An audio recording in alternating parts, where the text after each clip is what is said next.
Okay, now next question is from Corey.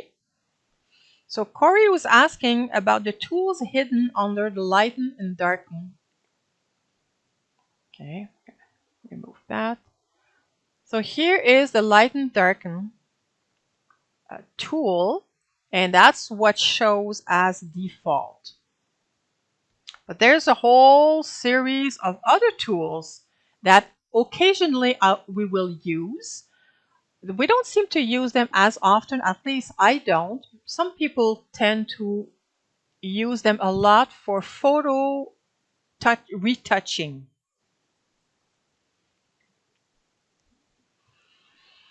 So, what is the dodge and burn?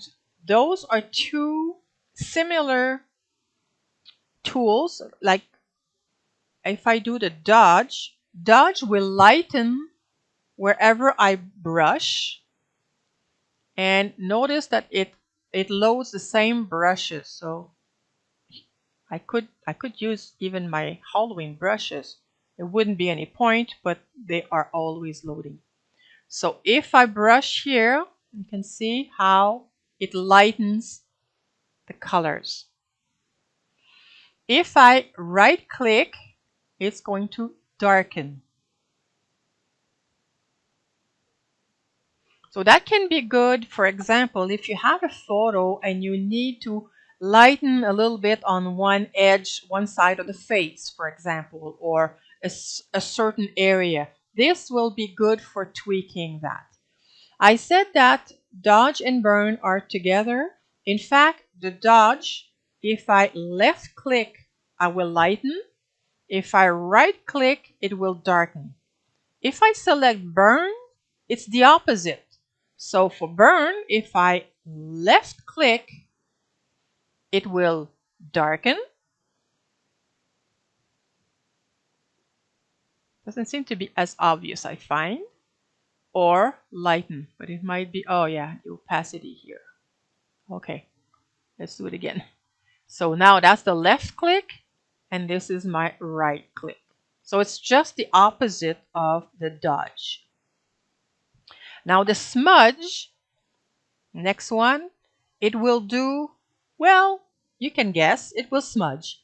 So it will grab and drag some pixels as long as you want. So I can go and grab some blue here, and you can see it kind of pulls other colors. So you can get something very psychedelic, or you can just go around and imagine that you're dripping, like paint dripping. And it can also, because it's a brush, it will go also with the brush variant. So I can choose, for example, that the fade is going to fade out, and you can see how it's going to go smaller and smaller. So I can play around with these settings here too.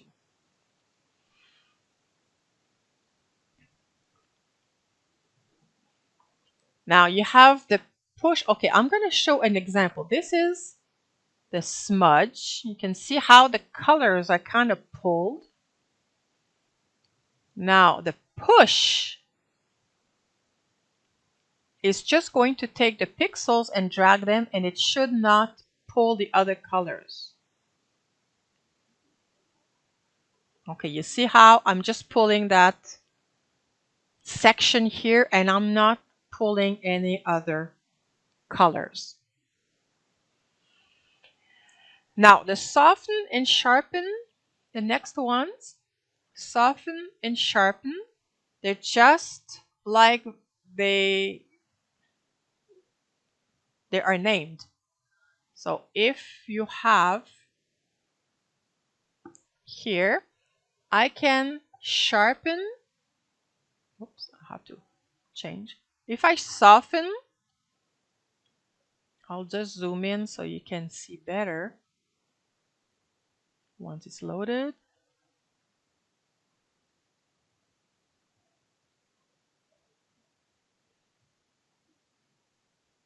Okay, so if I soften, look at how it adds some kind of a blur.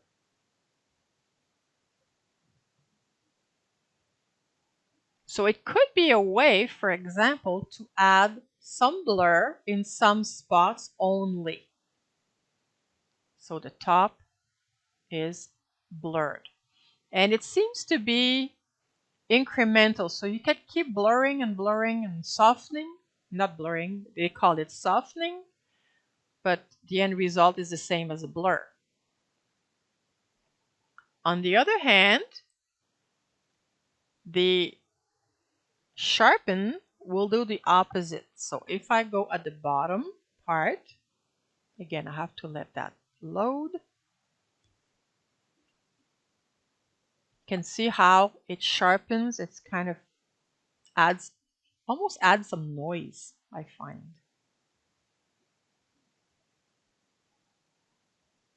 So it could be an interesting effect that you might want on some images. Sometimes you want to have different texture on your photo. This could be a way to have that effect only on part of the photo and not everything, because you can go to adjust, sharpen, and sharpen more, or add a blur, but that will apply to the whole photo or the whole image, or at least the whole layer. But with this tool, you can just go in some sections.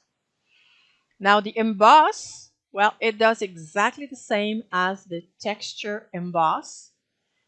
It's going to turn it to gray here. It removes all the colors.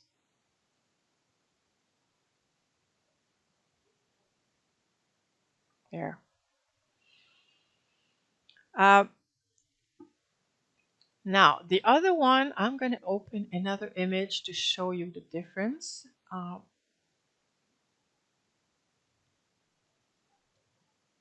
So we have here after, we have saturation up and down. And you know how the saturation, if you want to turn something gray, you lower the saturation to 0. So in this case, if I rub on it, the saturation increase. So see how bright the color is.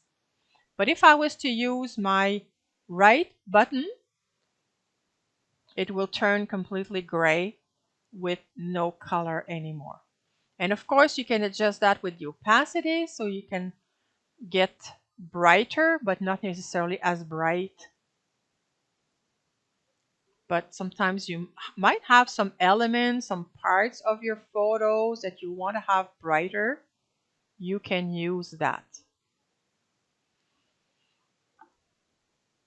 And now there's another one, and hue up and down. And you remember that when you go with the hue, I'll just load my materials.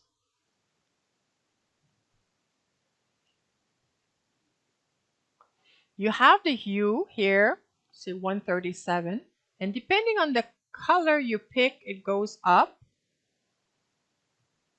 until 255, and at which point it goes back to 0. Okay, so if I have blue and I want to go up, I'm going to go up toward the purple. And if I go down, I'm going to go down toward the green and the yellow. Well, I have a flower here that is blue. So if I click on it, that blue is going to turn purple. Now that purple, if I click on it, will turn pink. And if that pink, I click on it, it's going to turn red. On the other way, the other side, if I right click, it's going to turn to green, greenish, and it's going to go gradually to the yellow and the orange and the red. So what I found was really fun is that it does apply based on the steps. And look at that. Does not look great as far as color, Like it looks like iridescent.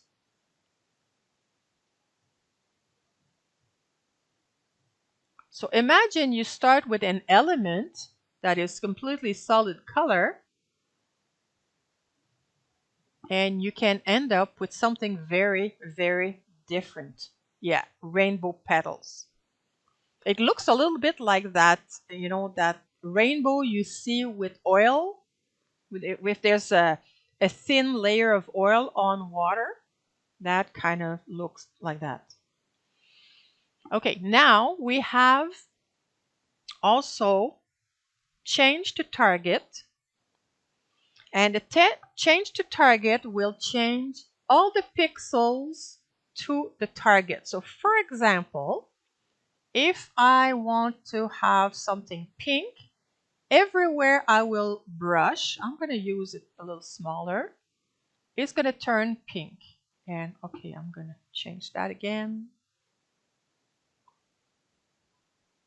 It's going to turn pink no matter what color it was to start with. You can see how it was gold here.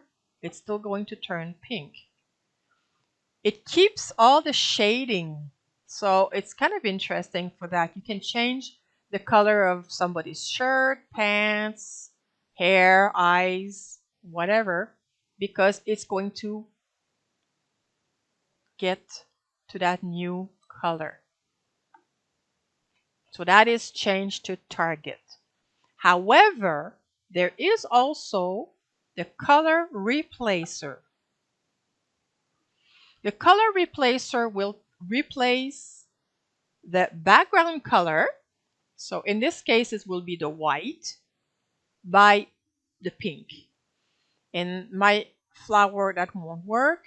If I go here, let's say that I want to change the white with pink. So everything that is actually white pixel will turn to pink. It's really not the best to use that on photos. That will work very well on clip arts. So for example, you have a clip art of a little toy car and you have only solid colors. You don't have all those tiny shadings. That way it will be much easier to change the color. And that's how the change to target, the color replacer will work.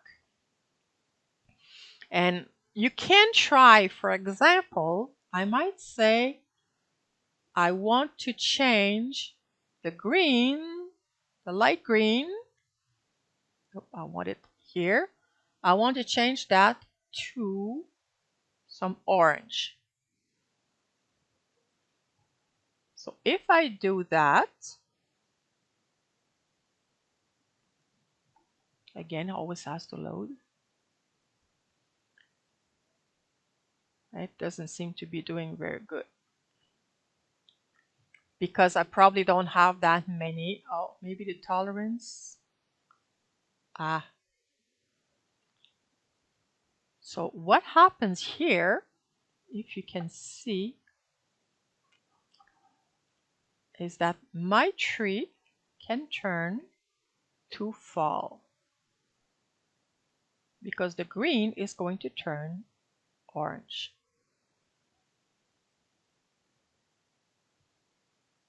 Because it only will pick up the greens. Of course, there might be some green in the grass. In this case, I might want to lower the tolerance and have maybe less orange. That's not enough. Here, I can get my grass a little more like dry grass.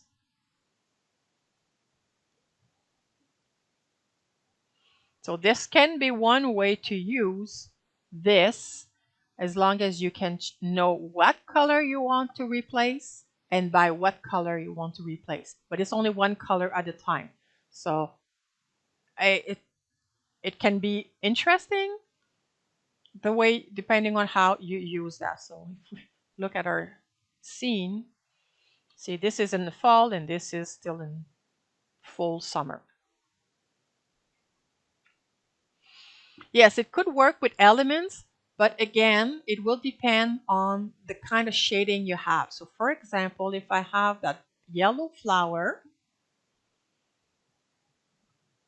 and maybe I want to turn it to orange, I'll have to pick a yellow that is in the flower. And if it's not even, or depending on the tolerance, it might, see, in this case, it goes all over the place. If I change the tolerance, I might have some misses.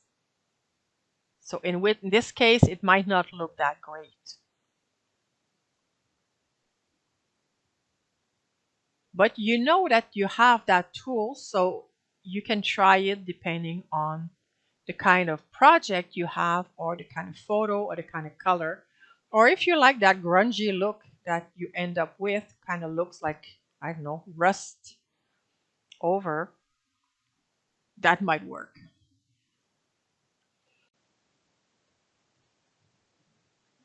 Hey there! I hope you found this information helpful. If you're curious to dive deeper and explore more about PaintShop Pro, we've got a wealth of resources waiting for you in our membership area. There, you'll find in-depth classes, workshops, Q&A sessions, and much more to help you enhance your PaintShop Pro and digital scrapbooking skills.